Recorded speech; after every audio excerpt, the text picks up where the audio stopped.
उनका नाम रखा गया गौकर्ण। आत्मदेव जी ने कहा भैया गाय के जो पुत्र हुआ उसका नाम हमने गौकर्ण रख दिया, और जो मेरा पुत्र हुआ मेरा नाम आत्मदेव, मेरे बेटे का नाम परमात्मदेव। धुंधली देवी जी ने कहा वाह, 9 महीने कष्ट मैंने सहा, 9 महीने तक गर्भ में मैंने रखा, और जब नामकरण करने की बारी आई तो आप अपना नाम रख रहे हैं। तो आत्मदेव जी ने कहा तो तुम क्या चाहती हो? धुंधली देवी ने कहा मैं हूं धुंधली, यह है धुंधकारी, यथा नाम तथा।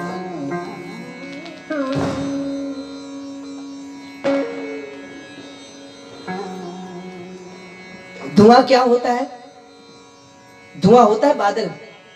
जब मंगलाचरण पढ़ते हैं ना पंडित जी, बोल रहे होंगे धूम्र के तुरगणा दक्षियो, ये बादल रूपी झंडा भगवान की आगवानी कर रहा है।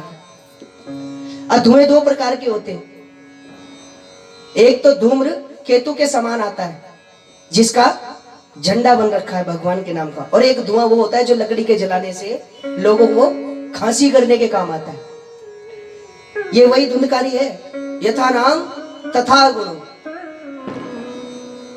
गोकर्णो पंडितो ख्याता, और धुंधकारी महाखला विश्व प्रसिद्ध। घर में 2 ही प्रकार के जीव होते हैं, या तो विख्यात या फिर कुख्यात। एक विख्यात हो गया और एक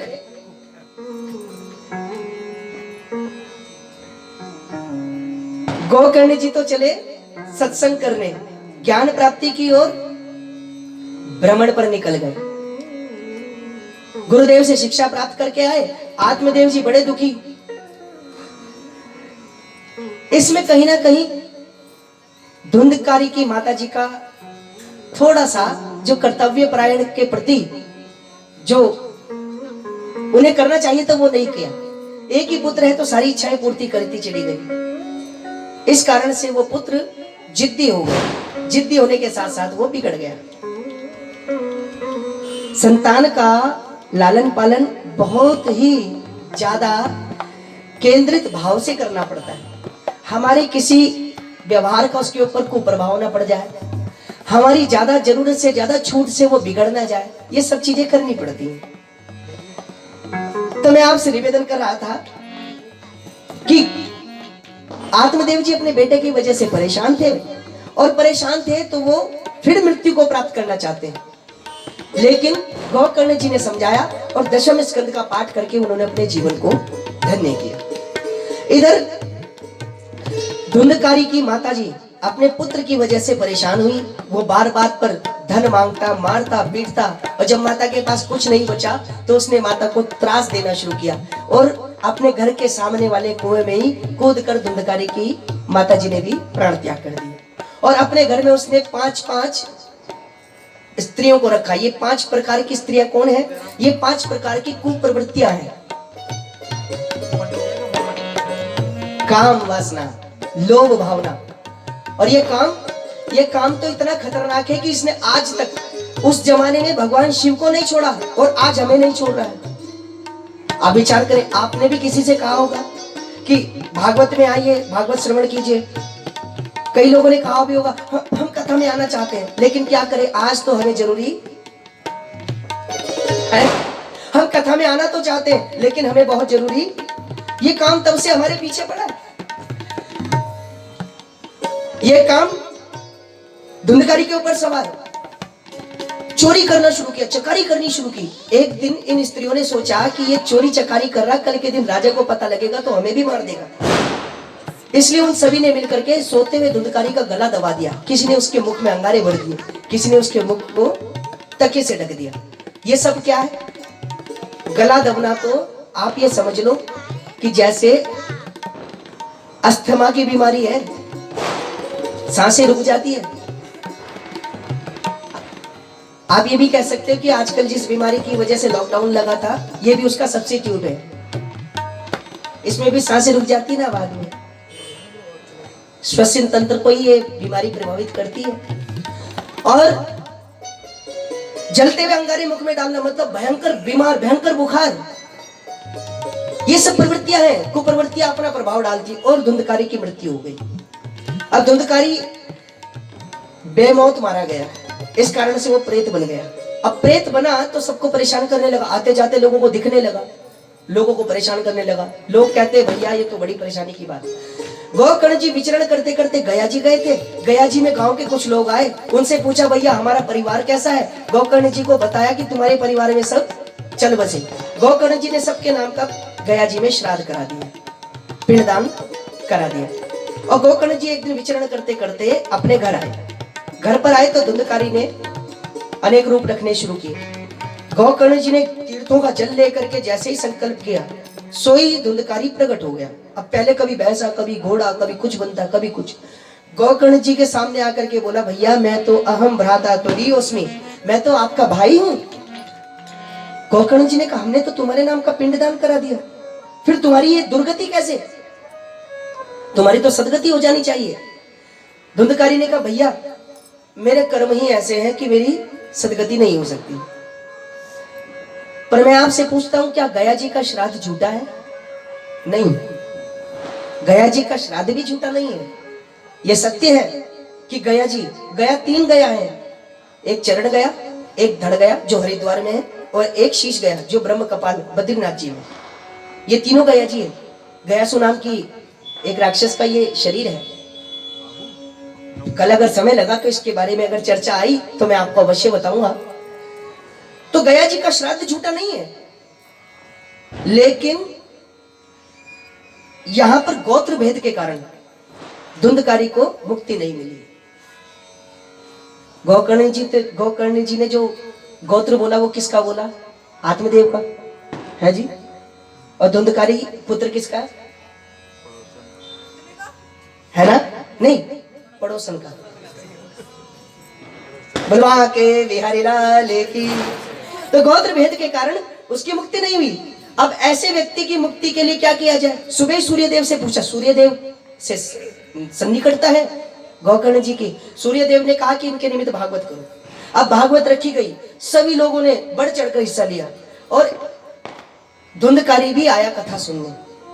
निमंत्रण दिया गया, आह्वान किया गया। यहाँ वेदी पर देवताओं के साथ पितरों का भी आह्वान किया जाता है, वो भी कथा श्रवण करते।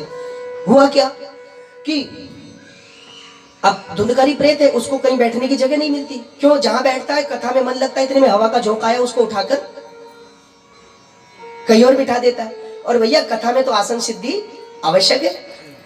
तो वो ढूंढते ढूंढते ढूंढते उसने देखा कि एक बांस के नीचे थोड़ी सी जगह है, वो उसके अंदर प्रवेश कर गया। अब बांस अंदर से खोखला होता है, वहां हवा उसका कुछ बिगाड़ नहीं पाई और उसने कथा सुननी। पहला दिन हुआ, दूसरा दिन हुआ, तीसरा दिन हुआ, और दिनों दिन वो बांस की जो खोखली पोरियां थी वो फटने लगी। और 7वें दिन तो धुंधकारी का शरीर देव शरीर हो गया और आकाश से विमान आया। वो जब जाने लगा तो गोकर्ण जी ने कहा रुको, ये जितने लोग बैठे हैं कथा इन्होंने भी सुनी, धुंधकारी ने भी सुनी है, तो फिर मुक्ति केवल धुंधकारी की क्यों, इनकी क्यों नहीं? गणों ने कहा महाराज गोकर्ण जी हम आपके आगे हाथ जोड़ते, आपने कथा तो सबको बराबर सुनाई, लेकिन जैसे एक ही कक्षा में 20 विद्यार्थी बैठते हैं लेकिन फर्स्ट एक ही आता है। क्यों? क्योंकि उसका जो ध्यान होता है इन लोगों से ज्यादा होता है, इसलिए ये श्रवण भेद के कारण इनकी मुक्ति नहीं हुई। धुंधकारी अपनी मुक्ति के लिए कथा सुन रहा है और ये कथा सत्य संकल्पमस्तु है। इस कथा के श्रवण से हर प्रकार का संकल्प पूर्ण हो सकता है। जिसके पास धन नहीं है उसको धन मिल सकता है, जिसके पास संतान नहीं है उसको संतान मिल सकती है। आप थे देहरादून में नवानी जी के यहाँ, है नहीं? उनके यहाँ उन्होंने अपनी पुत्री के कई साल के विवाह के लिए भागवत का संकल्प लिया और उनके घर में 2 जुड़वा बच्चे हुए भागवत जी के तुरंत बाद। अब खुद वो बहुत बड़े न्यूरोलॉजिस्ट थे, आप देहरादून में रहते हैं, आप कभी उनके बारे में पता भी कर सकते हैं। वो उधर ही रहते हैं। कौन सा क्षेत्र है वो? हिमाचल वाला रोड है जो,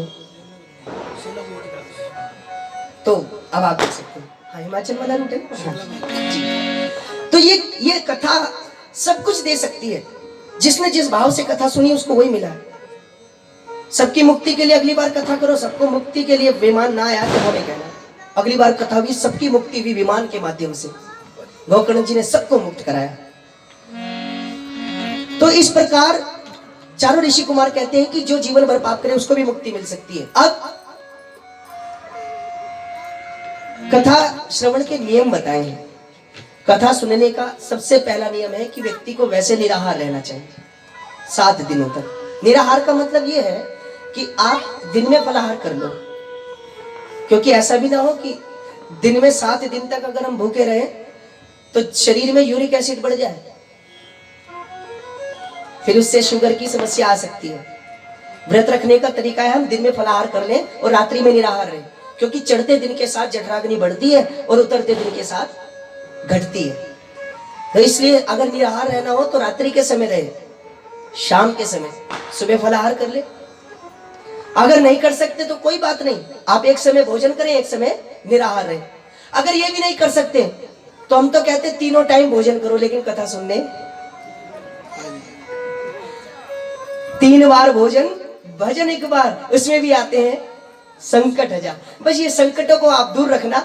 अगले आगामी 7 दिनों तक आप कथा श्रवण के लिए आते रहना, ये कथा श्रवण का नियम है। और कथावाचक के लिए भी यही नियम है, उनको भी निराहार रहना चाहिए, कम से कम एक समय निराहार अवश्य रहना चाहिए।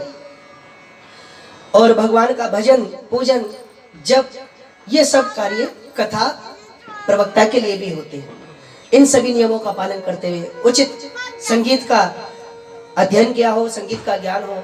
इसके अलावा कथा वक्ता बड़े प्रसंग को छोटा करना जानते हो और छोटे प्रसंग को विस्तृत करना जानते हो। जो ज्ञान की बात हो, जो समझदारी की बात हो, उसको समाज को समझाना जानते हो। और इन सभी नियमों का भागवत में आख्यान किया गया। अब मैं एक प्रश्न पूछता हूँ, क्या आप चाहते हैं कि 7वें दिन सबके लिए यहाँ पर विमान आए मुक्ति के रूप में?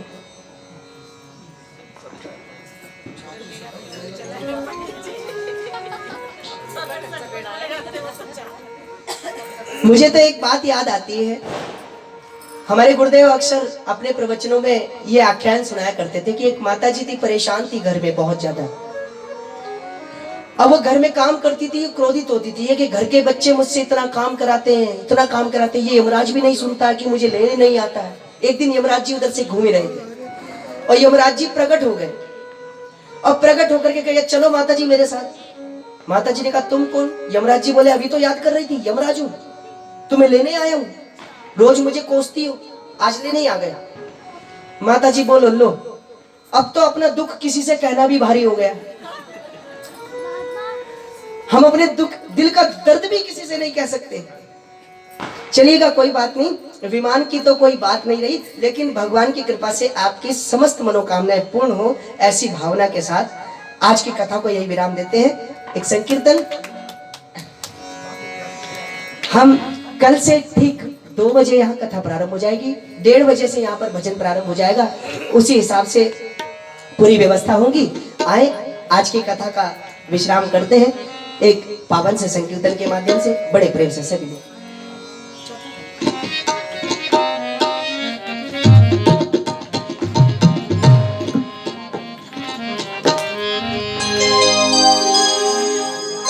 वो कर दो बेड़ा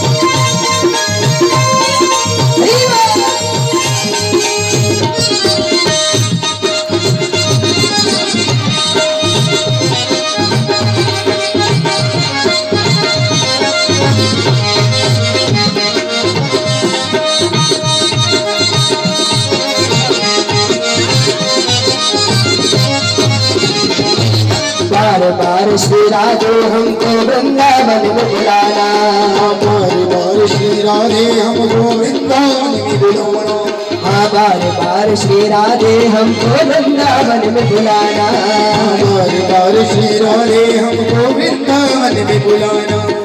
आप भी दर्शन देना बिहार, आप भी दर्शन देना बिहारी, जैसे भी मिलवाना उनसे भी मिलवाना। यही विनती, यही है विनती बारंबार, राधे अलबेली सरकार, यही है विनती बारंबार, राधे अलबेली सरकार, राधे अलबेली सरकार, राधे अलबेली सरकार, राधे अलबेली सरकार, राधे अलबेली सरकार। कर दो बेड़ा पार, राधे अलबेली सरकार, कर दो बेड़ा पार, राधे अलबेली सरकार, कर दो बेड़ा पार राधे अलबेली सरकार। जय हो।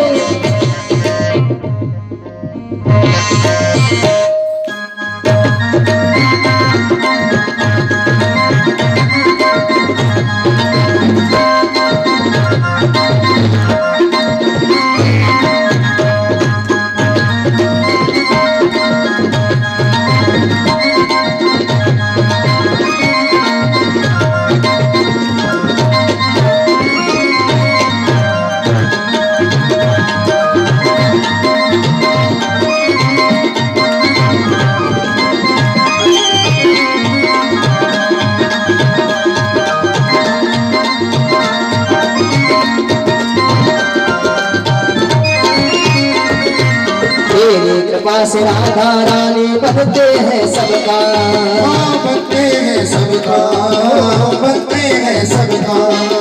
तेरी कृपा से राधा रानी बनते हैं सबका, बनते हैं सबका, बनते हैं सबका। छोड़ के सारी दुनियादारी,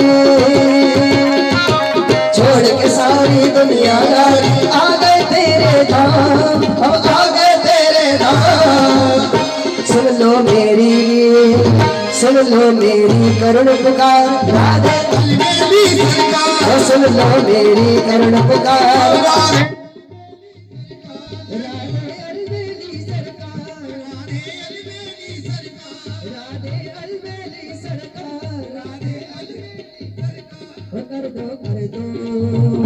कर दो मेरा पार राधे अलबेली सरकार, कर दो मेरा पार राधे अलबेली सरकार, कर दो मेरा पार राधे अलबेली सरकार, कर दो मेरा पार राधे अलबेली सरकार।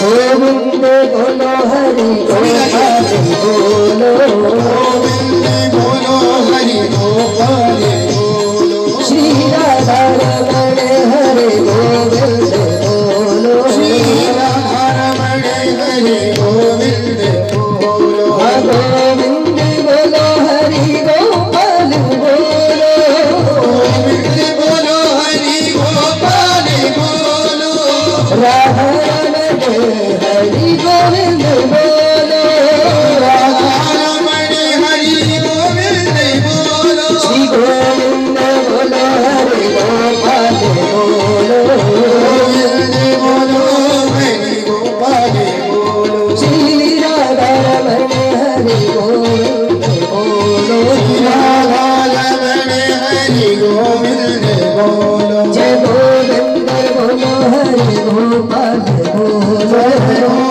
गोविंद बोलो हरि गोपाल सुनिए प्रस्तुत करो जाए आरती होगी इसके बाद। श्री गोविंद बोलो हरि गोपाल बोलो, गोविंद बोलो हरि गोपाल बोलो, जय राधा रमण हरि गोविंद बोलो, राधा रमण हरि गोविंद बोलो, श्री गोविंद बोलो हरि गोपाल बोलो, गोविंद बोलो हरि गोपाल बोलो, जय राधा रमण हरि गोविंद बोलो, राधा रमण हरि गोविंद राधे कृष्ण श्री राधा राधे कृष्ण हरि गोविंद राधे कृष्ण हरि गोविंद बोलो, जय जय राधे कृष्ण जय जय श्री राधे।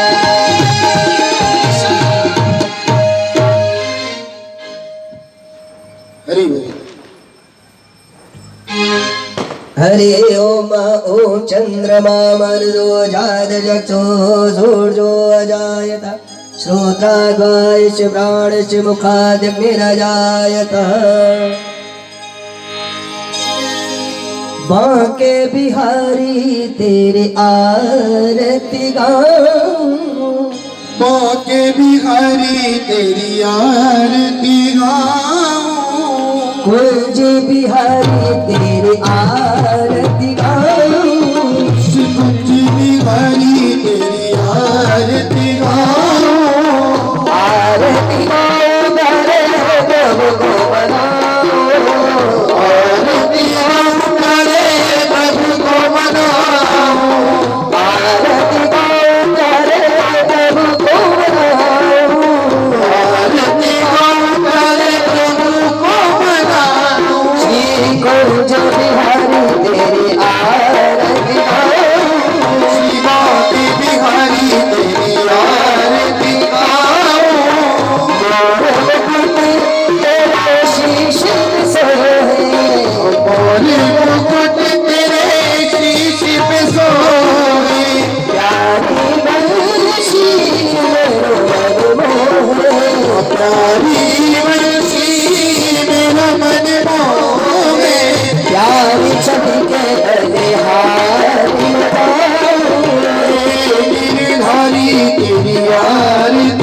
गंगा प्यारी जिसने सारी दुनिया तारी, जिसने सारी दुनिया तारी उन चरणों में मैं शीश नवाऊं। श्री भाग्य बिहारी तेरी आरती गाऊं, श्री कुंज बिहारी तेरी आरती गाऊं।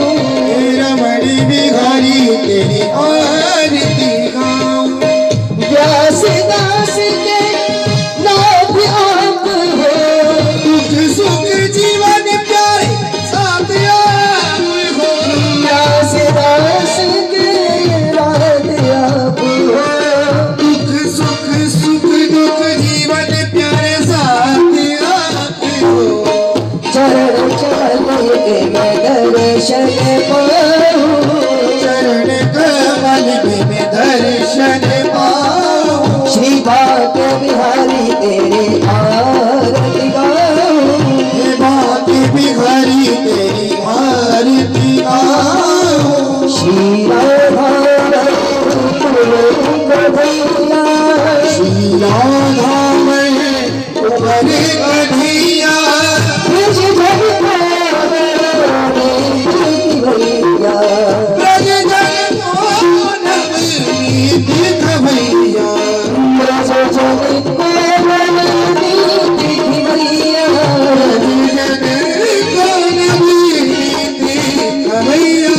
वास वृंदावन सदा मैं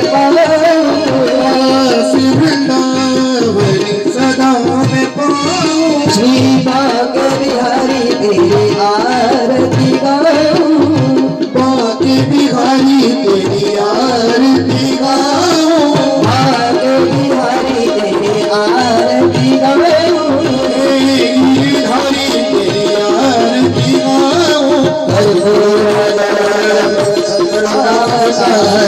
संसार सारम मुझे हारम। सदा वसंतम हृदयारविन्दे भवं भवानी सहितं नमामि। त्वमेव माता च पिता त्वमेव बन्धुः सखा त्वमेव विद्या द्रविणं त्वमेव। सर्वं मम देव देव। हरे कृष्ण कृष्ण कृष्ण हरे हरे, हरे राम राम हरे हरे। हरे कृष्ण कृष्ण कृष्ण हरे हरे, हरे राम राम राम हरे हरे। हरे राम राम राम हरे राम